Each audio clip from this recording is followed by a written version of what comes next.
Pernah nggak sih kamu berhenti sejenak terus mikir, apa beneran aku yang pegang kendali hidupku?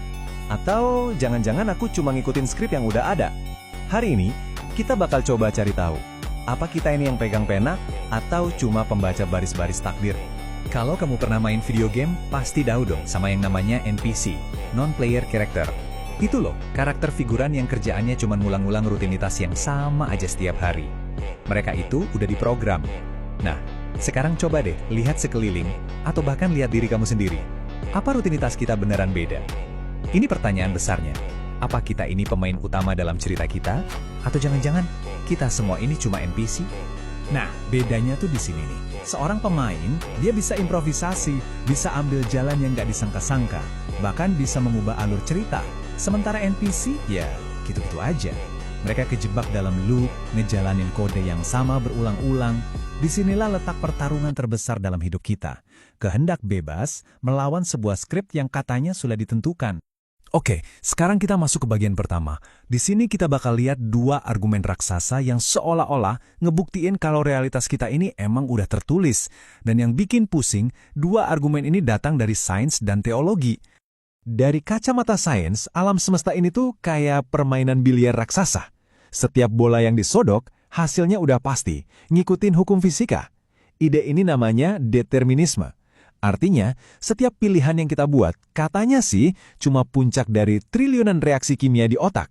Kita ngerasa kayak pemain hebat, padahal mungkin kita ini cuma bola yang meluncur di jalur yang udah pasti. Terus kita pindah ke teologi, dan anehnya, kita nemu ide yang mirip banget. Konsep dalam Islam tentang Lauhul Mahfuz, catatan ilahi, bilang kalau sehelai daun yang jatuh pun udah diketahui dan tercatat. Loh, ini kan kedengarannya kayak determinisme juga ya, tapi dengan sentuhan ilahi. Dan disinilah kita semua biasanya mulai frustrasi kan. Kalau semuanya udah ditulis, kalau nasib kita di surga atau neraka udah dicetak, terus buat apa kita capek-capek berjuang? Rasanya tuh kayak ikut ujian yang nilainya udah ditentuin bahkan sebelum kita ngerjain soalnya. Nggak adil banget kan? Jadi, gimana dong jalan keluarnya dari dilema ini? Jawabannya, ternyata ada di satu kesalahan fundamental dalam cara kita ngebayangin waktu. Siap-siap ya, karena bagian ini bakal ngubah cara pandang kita total. Jadi gini, kesalahan paling fatal kita tuh, kita ngebayangin Tuhan ada di hari Senin. Terus nungguin hari Selasa, lalu ngintip ke hari Rabu buat lihat apa yang bakal kita lakuin. Itu kan cara kerja peramal, bukan cara kerja sang pencipta waktu itu sendiri. Nah, kita kejebak di logika ini. Coba bayangin, kamu lagi nonton pawai di pinggir jalan. Kamu cuma bisa lihat apa yang ada persis di depan mata kamu saat itu. Mobil hias yang barusan lewat udah mulai lupa, dan kamu sama sekali nggak tahu apa yang bakal muncul di tikungan berikutnya. Nah, inilah perspektif kita waktu itu linear, sepotong-sepotong. Sekarang bayangin ada orang lain yang lihat pawai yang sama, tapi dari helikopter. Dia bisa lihat titik start dan titik finishnya sekaligus dalam satu pandangan. Buat orang di helikopter, waktu itu bukan lagi garis, tapi sebuah peta utuh. Tuhan itu ada di luar ruang dan waktu. Dia melihat seluruh hidup kita, dari lahir sampai mati, sebagai satu kesatuan. Nah, ini dia kuncinya. Pengetahuan Tuhan itu bukan paksaan. Coba pikirin deh, waktu kamu nonton siaran ulang pertandingan bola, kamu tahu persis siapa yang bakal ngegolin. Pertanyaannya, apa pengetahuan kamu itu yang bikin gol itu terjadi? Ya enggak kan? Kamu cuma nonton rekaman dari kejadian yang udah selesai. Begitulah cara kerja Lauhul Mahfuz. Ini adalah rekaman lengkap dari pilihan-pilihan bebas kamu, bukan skrip yang maksa kamu. Oke, jadi kita udah setuju nih, kita punya kehendak bebas. Sekarang pertanyaannya, gimana cara kerjanya di dalam sistem Tuhan? Gimana pilihan kita ini berinteraksi dengan takdir? Anggap aja hidup ini kayak main game open world. Developer gamenya udah nentuin aturan mainnya, fisika di dalam game, peta dunianya batasannya. Nah, itu adalah qadar, ketetapan Tuhan yang nggak bisa kita ubah, kayak hukum gravitasi atau fakta kita lahir sebagai manusia. Tapi, mereka juga ngasih kita controller. Controller di tangan kita inilah yang namanya ikhtiar, usaha dan kebebasan kita buat menjelajahi dunia itu sesuai pilihan kita sendiri. Tapi kan energinya dari Tuhan. Kalau kita mukul orang bukannya tenaganya dari Tuhan, nah disinilah ada konsep cerdas namanya kasb. Bayangin Tuhan itu pemilik pembangkit listrik raksasa. Listrik yang dia salurkan itu sifatnya netral. Nah kamu yang di rumah, kamu yang milih. Mau pakai listrik itu buat nyalain lampu belajar, atau buat nyetrum pagar biar orang celaka. Energinya dari Tuhan, tapi niat dan arah penggunaannya itu adalah akuisisi atau pilihan kamu.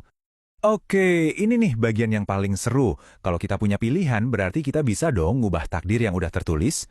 Jawabannya, bisa. Tapi caranya nggak seperti yang kita bayangkan. Dulu, fisika klasik ngelihat alam semesta ini kayak mesin jam yang kaku dan bisa diprediksi. Tapi fisika kuantum datang dan mengubah segalanya.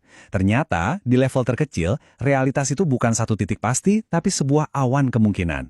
Ini penting banget karena secara filosofis, ini nunjukin kalau masa depan itu nggak kaku, tapi sebuah potensi yang nunggu dibentuk oleh kesadaran atau oleh sebuah pilihan. Disinilah doa berperan. Dan cara kerjanya persis kayak GPS di mobil kamu. Awalnya GPS ngasih rute default, tapi di dalam sistemnya udah ada ribuan jalan alternatif lain. Nah, saat kamu memutuskan buat belok, entah itu lewat usaha keras atau doa yang tulus, sistem akan langsung menghitung ulang rute kamu dan ngasih jalan baru. Kamu nggak sedang merusak takdir, kamu justru lagi aktif milih di antara jalur-jalur takdir yang udah tersedia. Umar bin Khattab udah ngerangkum ide ini dengan, wow, keren banget. Waktu ditanya kenapa dia lari dari wabah, seolah-olah ngelawan takdir. Jawabannya, aku berpindah dari satu takdir Allah menuju takdir Allah yang lain. Pilihan kita tuh bukan pemberontakan, melainkan navigasi. Oke, kita sampai di pertanyaan terakhir dan paling mendasar. Kalau Tuhan itu maha kuasa, kenapa sih dia nggak ciptain semua orang jadi baik aja? Kenapa harus ada sistem pilihan dan perjuangan yang ribet ini? Jawabannya tuh elegan banget. Cuma pikirin deh, kita nggak pernah muji kalkulator karena jawabannya bener. Kenapa? Karena dia nggak punya pilihan lain. Dia cuma mesin yang dipaksa ngikutin algoritma. Tanpa adanya pilihan, nggak akan pernah ada yang namanya nilai atau kemuliaan. Dan inilah kenapa kita bukan malaikat. Malaikat itu diprogram untuk taat.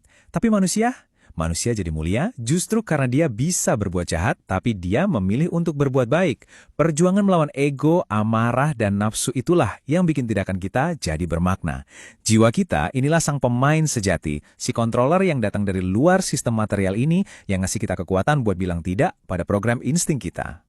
Jadi kesimpulannya, kita bukan NPC yang terjebak dalam skrip. Takdir itu bukan penjara, tapi sebuah peta dengan banyak sekali jalur.